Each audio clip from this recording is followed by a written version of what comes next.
Welcome. My name is Joaquin Nunez for Post Media, and with me today is former football coach and Republican Senator from Alabama, Tommy Tuberville. Senator, thank you so much for your time. Thank you, Joaquin. Thanks for having me on. Look forward to having a good conversation. After almost 4 years in the Senate, do you miss football already? Oh, I miss it every day. I miss being around the players and the coaches, kind of like a big family. You know, when you coach a team sport, you become very close because you do a lot of things, a lot of hours, 7 days a week, and then you laugh together, you cry together.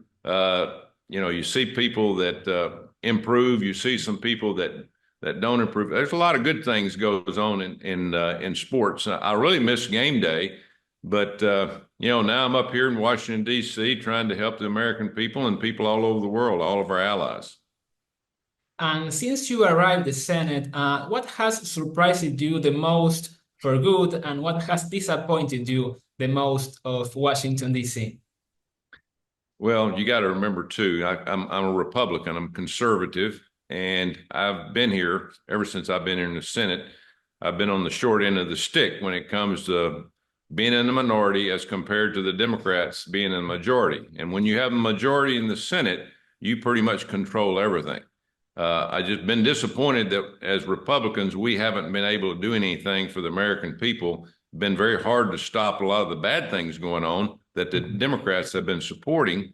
That's been it's been disappointing for me, but I enjoy fighting for the American people and the people of Alabama, and it is a fight every day. So I come to work and with a positive attitude, but again, there's not a lot of positive things happen since Joe Biden and Kamala Harris have taken over the office. Yeah, and talking about policy, would it be correct that since Biden and Harris took office in January 2021, every state have become a border state? Oh, it's been disastrous, Joaquin. I've never seen anything like it. I just turned 70 years old. I had a birthday last week, and all of my life here in our country, we hadn't had really secure borders, but we've controlled our borders. But now we're dealing with an administration like Biden and Harris, and they're globalists. They do not want borders, and it's just not our southern border. People say, "Well, our southern border is the only problem." No, it's far from that. We're having thousands coming across the southern border, and not just through the woods and all the brush. They're coming to the port of entries. Our northern border from Canada, as we've had thousands come across the northern border. I was in Bogota, Colombia, about 4 weeks ago, visiting with politicians and people in power in Colombia, talking about different manufacturing plants and those kind of things. When I flew back to Houston, Texas, over a fourth of the plane was full of illegal migrants coming from Venezuela and other countries in northern South America, paid for by the Democratic Party here, Kamala Harris and Joe Biden. But obviously they put the credit card on top and charge to the American taxpayer. And they're coming to stay, and they're going to different cities all over the country. So yes, every state's a border state. These people don't want borders. They don't believe in borders. And it's really affecting our economy. It's affecting the American people. We're not used to having people here that we have to pay for. We can't communicate, and it's costing us probably $5 to $10 billion a month just to take care of these 15 or 20 million people that's come in the last 3.5 years. And talking about your home state, how's the situation with migrants in Alabama? We have quite a few. Matter of fact, the past few weeks, we're having an influx of Haitians coming in. We had about 20,000 come into our country at our southern border, a year and a half ago. And the Biden administration took all of those down to South Florida. But now they're taking them to red states, meaning states that the Democrats normally don't win in terms of elections. We're having Texas, we're having Alabama, we're having Tennessee, we're having Georgia, we're having Ohio, we're having an influx of migrants but not just Haitians, people from other countries too. But it's all about plan for the Democratic Party to overturn those states and make them states that can turn blue and vote for the Democrats. And this is true, I think, in small towns than in bigger cities, right? Small towns, big towns, a lot of the towns that really can't handle it, can't control it, and you can notice them, you can recognize them sleeping on the street. We're having a lot of car wrecks. For some reason, they're finding cars and they're able to try to drive them, and we've had a lot of car accidents. We're having people signing up at Social Security offices, federal office, where they're going trying to find an opportunity either to work or find an opportunity to sign up for some kind of money to help them live. The Democratic Party, they care about nobody. They just throw them out there and say, listen, you're here, you make for yourself. And it's unfortunate they do that. We haven't had no plan for these 20 million people that have come in, and the Democratic Party, all they're concerned about is possibly getting them to vote for them in the election, which is about 41, 42 days from now. And you also talked a lot about education. Particularly, I want to address first school choice. Can you explain for the average voter to understand why this policy is helpful to families? Yeah, it's very important to me. It's one of the reasons I came to Washington, D.C., because, as you know, I was a coach. I was an educator. I taught classes. I've been in high schools all over our country in every 50 state. And I started noticing in the last 10 or 15 years that our kids weren't learning how to read or write or being taught history or math or science. They were being indoctrinated into socialism, into something that they shouldn't have been. Our teachers, and not all of them, we've got some good teachers and some good administrators, but we have a majority that belong to the teachers unions that are big Joe Biden and Kamala Harris voters. And they know that through education, they can indoctrinate these kids to where they believe in socialism and not working very hard and not really being educated. It's just unfortunate we've gotten to this point. So I ran for this reason, to try to help. I'm on the education committee here. But again, you can't get a lot done because Bernie Sanders is the chairman. He's a Democrat. And again, as I said earlier in this interview, if you're in the minority in the Senate, you get to bring up no bills, no laws. Everything's brought up by the Democrats, and they're not going to try to change it. So therefore, if we can get President Trump elected and take the Senate, school choice is the way to go in our country. We've got to get away from all these government schools. A lot of people call them public schools. I call them government schools, run by the government, run by the unions, teaching our students things that they're not need to be talked about in terms of 64 different genders, all the things that go along with third world countries. And so I'm looking forward to, hopefully we get the Senate and get the House and get the White House where we can get school choice pushed out where everybody. And really who it's hurting inner city kids that are in these inner cities, most minorities that are not getting education. They're just being pushed by the Democrats to be uneducated and not given the opportunity to have the opportunity that everybody should have in this country, is do whatever you want, but you got to have education first.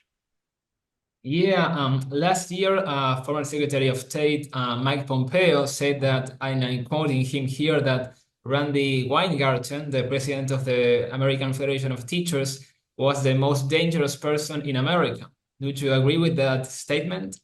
Oh, well, a teacher has a lot of influence because they deal with young kids from kindergarten all the way through 12th grade. And then you have professors in our four-year universities that have a lot of power when they have their students in class, 3 or 4 hours a week. They can do whatever they want. If you look at the number of professors, let's talk about higher education, college, for instance, the number of professors in this country that are Democrat voters, that are more leaning to socialist liberal values, it's probably about 90%. And so it's hard to dodge that indoctrination. Then it goes down into very young kids. It's the same thing. Again, we have a lot of good teachers that believe in Christian conservative values and believe in our country, but we have a lot of others that don't. And so if you indoctrinate our young people into third world values, is what they're teaching, a lot of them are teaching now, then that's what you're going to end up in the very near future. Mhm. I also want to ask you about the new Title IX that was pushed for by the Biden-Harris administration. Of course, you introduced legislation to fight it. But what is the direct impact of this new Title IX in women's sports, particularly in high schools and colleges across the country? Yeah, being a former coach, it really disturbs me. And I don't know what the Biden-Harris administration is really at the end of the day trying to get out of this. Because 50 years ago, we passed Title IX, which basically said that whatever men get in sports paid for by the government, women get the same thing, same amount of sports, the same amount of coaches, funding, scholarships. So it had to be equal. We've seen a huge improvement in the opportunities for women in sports. And that has turned out a lot of leaders, because you learn a lot, as we said earlier, about you don't have to just be in the classroom to learn. Being on that sports field, you learn how to work, and you learn time restraints, and you learn how to work together, and you learn how to win, you learn how to lose, all those things. So women have given that opportunity, but for some reason, the Biden administration, Harris administration have come in and changed all that and basically said, listen, you're not going to get federal money if you don't allow men to participate in women's sports. If you don't allow men to use the same showers, use the same dressing rooms, if they want to compete in women's sports, they should be allowed to do that. Totally wrong. What we've done here is we've reversed Title IX, and the Biden-Harris administration and all the Democrats, because they voted for this, is to go directly at the women and not give them the same opportunities. It's a shame that this has happened. We've been fighting it every day, but the Democrats and the Biden-Harris they've got some kind of agenda, and I've yet to figure out what they want to do, but they have said they want, transgenders to be able to have the same opportunity. Listen, I don't care what you think you are. Because this country gives you a chance to say, hey, if I'm a giraffe or an elephant, hey, you can be that, but don't push it on everybody else. There's two genders in this country and in this world, man and woman. And if we start getting away from reality, then we're going to crash and burn, not just in this country, but all countries. So we've got to give women the same opportunity as men and keep these so-called transgenders out of women's sports. Again, if you want to be transgender, fine, but don't push that on another agenda. And you also have been very vocal about the national debt. Where should Congress start cutting spending? Well, there's a lot of places we need to cut spending. The one place that I will tell you is we're funding so many different bureaucracies in Washington, D.C. We've got a group of people running everything. We've got somewhere around 20 million federal employees now. We don't need half that many. We need to cut spending in Washington, D.C. first. Then we need to go out and we need to find a way to get people back to work. We have so many people that are getting a paycheck for food, clothing, and housing, and we're not giving them opportunities. Then it goes back to learning how to work and learning how to do things and go out and make a living for yourself. The federal government cannot afford to go out and stand behind everybody. Now we need to help people. We need to help the elderly. We need to help the mentally impaired. We need to help our veterans. There's a lot of people we need to help, but there's a majority of the people out there that are getting paychecks every month, sitting home watching TV and getting this paycheck from people that actually go out there and work. It is going to put our country under. So we have got to start cutting back on that. Okay, Senator, last question, and moving on to the presidential election. What will be your message to those voters who are still undecided in the run-up to November? Well, hopefully the people across the country have seen the last 4 years of the devastation that has been created on our streets with the crime, things at the border that's costing us billions of dollars. Our military is not near what it used to be.